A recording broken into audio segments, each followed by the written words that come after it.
Marie se tenait devant la grande porte en bois, hésitante. Son cœur battait la chamade, son souffle se faisait court. Après des années passées à rêver de ce moment, elle était enfin prête à affronter son passé. La silhouette imposante de l'ancien manoir familial semblait la narguer, l'invitant à pénétrer dans ses recoins sombres et mystérieux. Elle inspira profondément, repoussant ses doutes et ses peurs au plus profond d'elle-même. Les souvenirs heureux de son enfance dans cette demeure autrefois majestueuse l'encourageaient à avancer, malgré les ombres du passé qui planaient au-dessus d'elle. D'un geste résolu, elle poussa la porte qui grinça sinistrement, la plongeant dans l'obscurité du hall d'entrée. Un frisson lui parcourut l'échine, mais elle s'obligea à avancer, s'accrochant à l'espoir de trouver des réponses à ces questions longtemps laissées sans réponse. Les couloirs étaient déserts, le silence pesant. Les toiles d'araignée recouvraient les meubles poussiéreux, conférant à l'endroit une atmosphère fantomatique. Marie se remémora les rires joyeux de son enfance, les jeux dans le jardin luxuriant, les fêtes somptueuses organisées par ses parents. Mais tout cela était loin à présent. La mort soudaine de sa mère, suivie de la disparition mystérieuse de son père, avait plongé la famille dans le chaos. Marie avait dû quitter le manoir, incapable de supporter le poids des souvenirs et des secrets inavoués qui semblaient liés à cette demeure. Des bruits sourds la firent sursauter. Son cœur tambourinait dans sa poitrine, son instinct lui intimant de fuir. Mais une force étrange la poussait à continuer, à explorer les mystères qui entouraient cette maison maudite. Elle gravit lentement l'escalier menant aux étages, ses pas résonnant dans le silence oppressant. Arrivée devant la porte de la chambre de ses parents, elle sentit une bouffée d'émotion l'envahir. La porte s'ouvrit dans un grincement lugubre, dévoilant une pièce figée dans le temps. Elle regarda par la fenêtre, son regard perdu dans le vide. Les larmes coulaient le long de ses joues, son cœur battait la chamade. Comment en était-elle arrivée là? Elle se souvint de leur rencontre, de cette passion dévorante qui les avait consumés. Mais le temps avait passé, laissant place à la routine et au non-dit. Les disputes s'étaient multipliées, les incompréhensions aussi, jusqu'à ce jour fatidique où tout avait basculé. Elle revoyait encore leur dernière dispute, violente, pleine de rage et de mots blessants. Et puis la porte qui claque, le silence pesant qui s'installe. Elle avait espéré le voir revenir, s'excuser, la serrer dans ses bras. Mais les heures avaient passé, sans nouvelles. Elle prit une profonde inspiration, décida de prendre les devants. Attrapant sa veste, elle sortit de l'appartement, déterminée à le retrouver, à lui dire tout ce qu'elle avait sur le cœur. La nuit était fraîche, les rues désertes. Elle courait presque, son esprit embrouillé par un tourbillon d'émotions. Arrivée devant chez lui, elle hésita un instant avant de sonner. Pas de réponse. Elle essayait à plusieurs reprises en vain. Son cœur se serra un peu plus. Où pouvait-il bien être à une heure pareille? Elle décida de faire le tour de la maison, cherchant une issue, une fenêtre ouverte. C'est alors qu'elle remarqua une lumière faible dans le jardin. Son cœur se mit à battre plus fort. Sans réfléchir, elle s'approcha lentement. Et c'est là qu'elle le vit, assis sur un banc, le regard perdu dans le lointain. Elle s'approcha doucement, hésitante. Il ne bougeait pas, comme figé dans ses pensées. Elle s'assit à ses côtés, sans un mot. Le silence pesant était brisé seulement par leur respiration entrecoupée. Puis, doucement, il tourna la tête vers elle, leurs regards se croisant enfin. Les larmes brillaient dans ses yeux, mêlant tristesse et regret. Sans un mot, elle posa sa main sur la sienne, dans un geste de réconfort silencieux. Il la regarda, les larmes coulant le long de ses joues. Et c'est à ce moment-là qu'elle comprit que malgré les disputes, malgré les incompréhensions, leur amour était plus fort que tout, et qu'ensemble, ils pourraient surmonter n'importe quelle épreuve. Le soleil commençait à se coucher lentement sur la ville, teintant le ciel de nuances d'orange et de rose. Alice se tenait sur le pont, regardant les reflets chatoyants de l'eau sur l'horizon. Elle sentait le poids de sa décision dans sa poitrine, une décision qui allait changer sa vie à tout jamais. Son cœur battait la chamade, empli d'une angoisse mêlée d'espoir. Elle prit une profonde inspiration et se tourna vers Max, le regardant droit dans les yeux. Elle savait qu'elle devait tout lui révéler son secret le plus enfoui, même si elle risquait de le perdre. Les mots se bousculaient dans sa tête, se pressant pour sortir, mais elle prit son courage à deux mains. « Max, il faut que je te dise quelque chose, » commença-t-elle d'une voix tremblante. « Je ne suis pas celle que tu crois que je suis. Il y a quelque chose que tu dois savoir sur moi, quelque chose qui va tout changer. » Max la regarda avec étonnement, surprise peinte sur son visage. Il prit doucement sa main dans la sienne, lui offrant un soutien silencieux. « Quel que soit ce secret, Alice, je serai là pour toi. Tu peux me faire confiance. » Les larmes commencèrent à perler au coin des yeux d'Alice, émotion trop forte pour être contenue plus longtemps. Elle se lança alors, lui dévoilant son passé, ses luttes, ses épreuves. Elle lui parla de sa famille, de ses peurs, de ses espoirs brisés. Elle lui livra son âme, sans retenue, laissant les mots la libérer enfin. Max l'écouta en silence, absorbant chaque mot avec une sollicitude infinie. Quand elle eut fini, il la prit dans ses bras, la serrant contre lui avec douceur. « Alice, je ne te jugerai jamais pour ton passé. Ce qui compte, c'est qui tu es aujourd'hui, avec moi. Je t'aime pour la personne merveilleuse que tu es, et rien ne pourra changer cela. » Les émotions déferlèrent en elle, un torrent de soulagement mêlé de gratitude. Elle réalisa alors qu'elle avait trouvé en Max non seulement un amour sincère, mais aussi un soutien inconditionnel. Ensemble, ils affronteraient l'avenir, main dans la main, prêts à surmonter tous les défis qui se dresseraient sur leur chemin. Sabrina était assise sur son lit, les yeux rougis par les larmes qu'elle retenait difficilement. Le visage de Maxime, son amour de jeunesse, hantait ses pensées. Elle se revoyait encore, des années plus tôt, main dans la main avec lui, à parcourir les rues de la petite ville où ils avaient grandi. Tout semblait possible à l'époque, le futur leur appartenait. Mais le destin en avait décidé autrement. Maxime avait disparu du jour au lendemain, sans laisser de traces. Sabrina était restée seule, le cœur brisé, essayant de recoller les morceaux de sa vie éclatée. Elle avait repris le chemin de l'école, avait trouvé un travail, s'était fait de nouveaux amis, mais jamais elle n'avait oublié Maxime. Et puis, ce matin-là, alors qu'elle se préparait pour une journée comme les autres, une lettre était tombée de sa boîte aux lettres. Une simple lettre, mais l'encre familière de l'écriture de Maxime avait suffi à faire chavirer son cœur. « Retrouve-moi au parc des amoureux ce soir à minuit », avait-il écrit. Sabrina sentit un frisson la parcourir. Était-ce possible? Maxime était-il revenu après toutes ces années? Elle hésita un instant, puis l'excitation prit le dessus sur ses doutes. Elle savait qu'elle devait le retrouver, quelles que soient les explications, les excuses, les reproches qu'il avait à lui faire. Le parc des amoureux était un endroit magique, où les couples venaient se promener main dans la main, s'asseoir sur les bancs pour regarder le coucher du soleil, échanger des promesses d'éternité. Sabrina se sentait transportée dans un monde à part en s'y rendant ce soir-là. Chaque pas l'approchait un peu plus de son passé, de sa jeunesse perdue, de Maxime. Quand enfin elle arriva au belvédère qui surplombait la ville, elle le vit. Lui, debout, les yeux perdus dans le lointain, comme s'il attendait depuis toujours ce moment. Sabrina retint son souffle, son cœur tambourinant dans sa poitrine. Elle s'approcha doucement, sans bruit, sans qu'il ne la remarque. Puis, d'une voix à la fois tremblante et pleine d'émotion, elle murmura son prénom. Maxime. Émilie était assise sur le bord du lit, les yeux embués de larmes. La lettre qu'elle tenait entre ses mains tremblait légèrement. Elle relut une dernière fois les mots écrits par sa mère des années auparavant. Les souvenirs affluaient, mélange de bonheur et de tristesse. Sa mère lui avait toujours dit qu'elle devait poursuivre ses rêves, peu importe les obstacles. Une émotion intense l'envahit soudainement, la poussant à se lever d'un bond. Elle enfila son manteau, attrapa ses clés et sortit de l'appartement en courant. La pluie torrentielle qui s'abattait sur la ville semblait refléter le tumulte qui régnait en elle.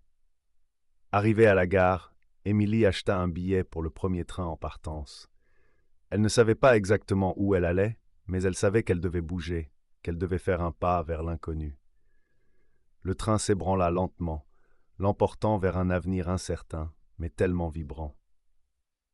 Dans le wagon, elle fixait le paysage défiler sans vraiment le voir. Son esprit était ailleurs, plongé dans les souvenirs de sa jeunesse, de sa mère aimante, de ses rêves inachevés. Une inquiétude mêlée d'espoir la tenaillait. Elle se répétait les paroles de sa mère, comme un mantra apaisant au milieu de la tempête. Le train freina brusquement, la ramenant à la réalité. Émilie descendit machinalement sur le quai de la petite gare. L'air frais la saisit, la ramenant à elle. Elle leva les yeux et scruta l'horizon, presque comme si elle cherchait un signe, une direction. Une affiche attira soudain son regard. Un festival de musique, un concours de jeunes talents. C'était peut-être là, l'opportunité qu'elle attendait. Son cœur tambourinait dans sa poitrine, mélange d'excitation et de peur. Mais elle savait qu'elle devait essayer, qu'elle ne devait pas laisser cette chance lui échapper. Se laissant guider par son instinct, Émilie se mit en route vers le lieu du concours. La pluie avait cessé, laissant place à un ciel étoilé, comme pour lui signifier que le destin était de son côté ce soir-là. Les notes de musique résonnaient déjà au loin, vibrant en elle telle une promesse de renouveau. Elle franchit les portes du festival, le souffle court, le pas déterminé. C'était le moment de faire face à ses peurs, de laisser éclater son talent au grand jour. Sa voix résonna dans l'obscurité, portant l'espoir et la résilience qui l'animaient. Émilie chantait pour sa mère, pour ses rêves, pour tous ceux qui avaient cru en elle. Elle chantait pour renaître, plus forte et plus vivante que jamais. Marie serrait fermement la lettre froissée entre ses mains tremblantes. Les mots qu'elle venait de lire tournoyaient dans sa tête, résonnant comme un écho lancinant. Son souffle se fit court, son cœur battait la chamade. Elle ne voulait pas y croire, refusait d'accepter la vérité qui se dévoilait devant elle. Les larmes embuaient sa vision, mais elle lut une dernière fois le contenu de cette maudite missive. La vérité s'imposait à elle, brutale, impitoyable. Les secrets enfouis depuis si longtemps éclataient soudain en une myriade d'éclats destructeurs. Elle sentit son monde vaciller, chanceler, puis s'effondrer dans un fracas assourdissant. Comment avait-elle pu être aveugle à ce point? Comment avait-elle pu croire en un bonheur chimérique, en une réalité façonnée de mensonges et de faux-semblants?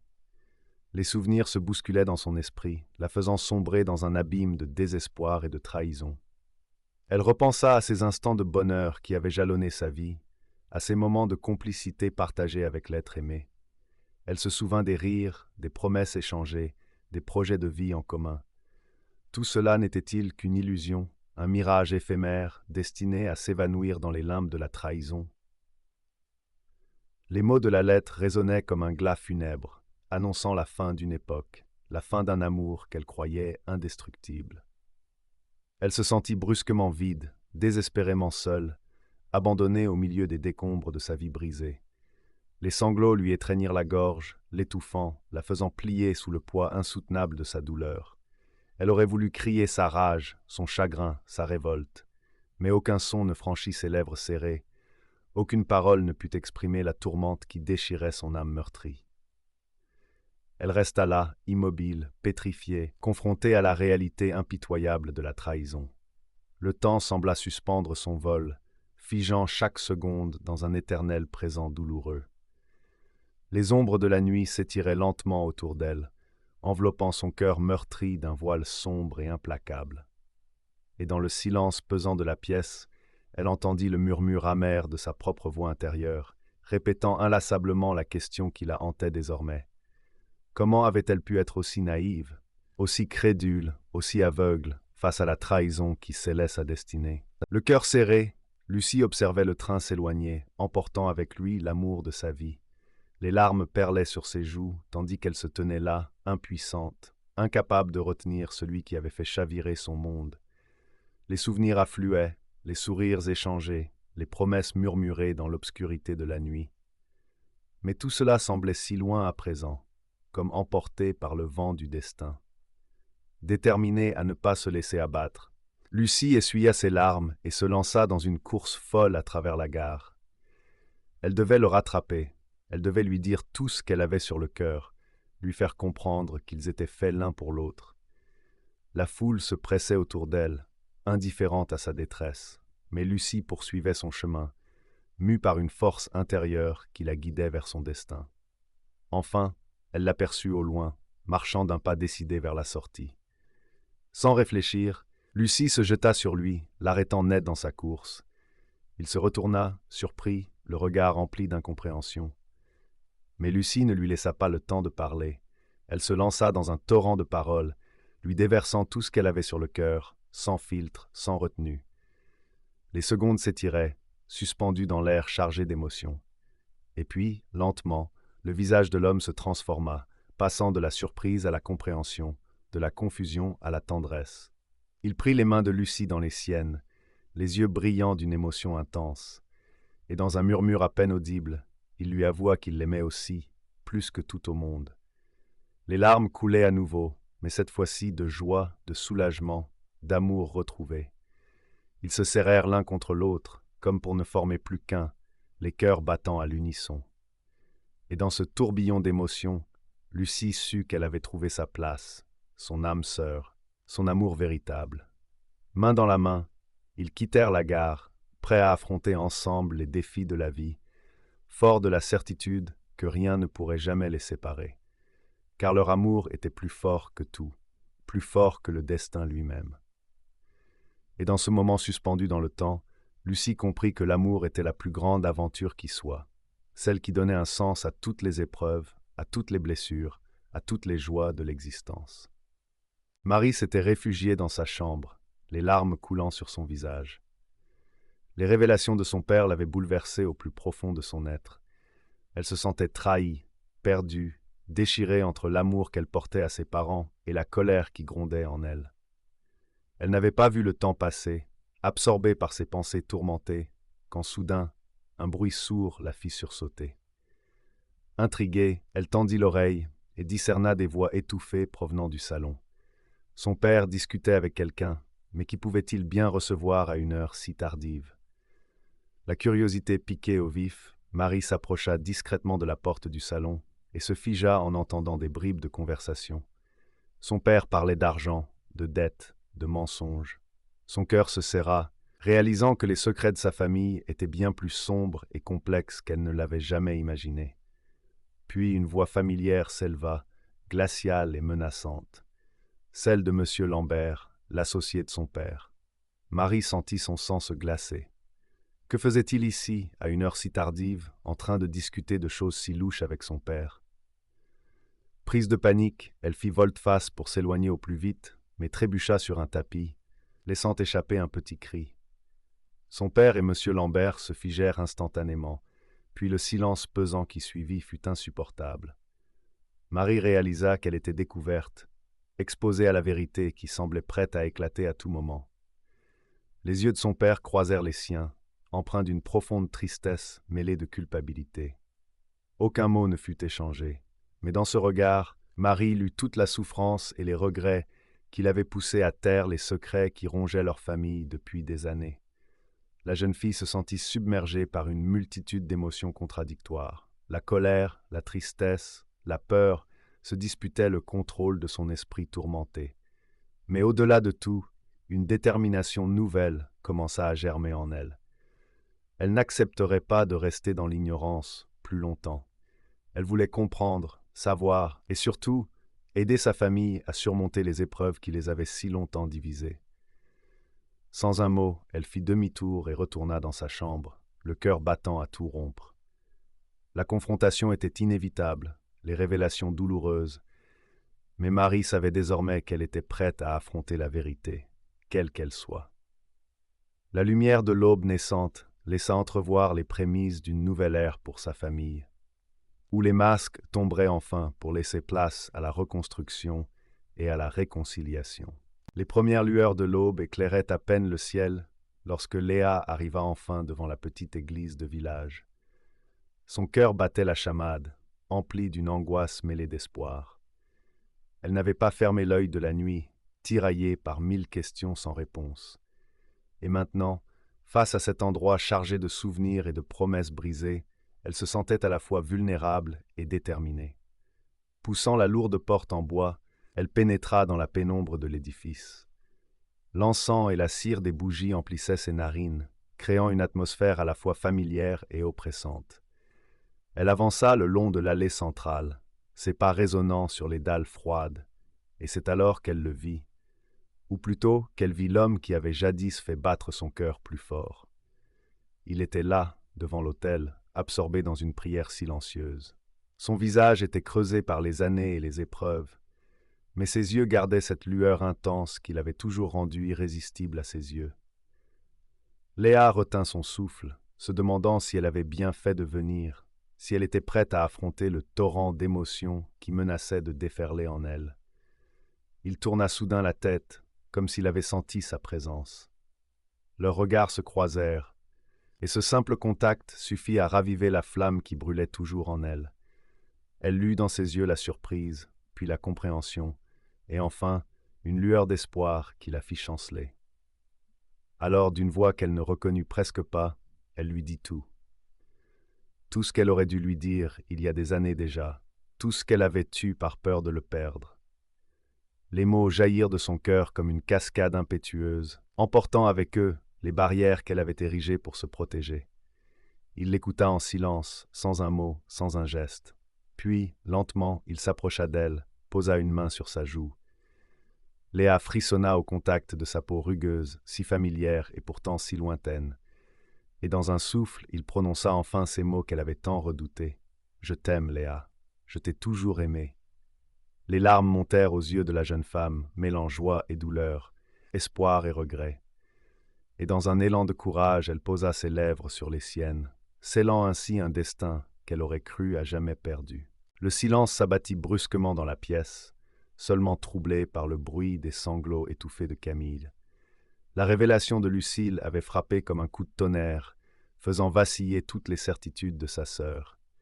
Camille se sentait submergée par un mélange de colère, de tristesse et d'incompréhension. Comment Lucille avait-elle pu lui cacher un tel secret pendant toutes ces années? Lucille baissa les yeux, incapable d'affronter le regard accusateur de sa sœur. Elle avait espéré que la vérité soulagerait enfin son fardeau, mais elle réalisait maintenant que les conséquences de ses actes ne feraient qu'empirer les choses. Camille, elle, était déchirée entre l'envie de fuir loin de cette maison remplie de secrets et le besoin impérieux de comprendre ce qui s'était réellement passé. Alors que la tension atteignait son paroxysme, un bruit de moteur retentit dans la cour. Les deux sœurs se regardèrent, surprises. Qui pouvait bien arriver à cette heure tardive? Lucille se leva brusquement et se précipita à la fenêtre. Son cœur manqua un battement en apercevant la voiture de police garée devant la maison. Elle se tourna vers Camille, le visage marqué par la panique. Sans un mot, Camille se leva à son tour et se dirigea vers la porte d'entrée. Elle l'ouvrit pour se retrouver nez à nez avec deux policiers, l'air grave. Son instinct lui souffla que quelque chose de terrible venait de se produire. Les policiers demandèrent à entrer et s'installèrent dans le salon face à Lucille. Les questions fusèrent, accusatrices et pressantes.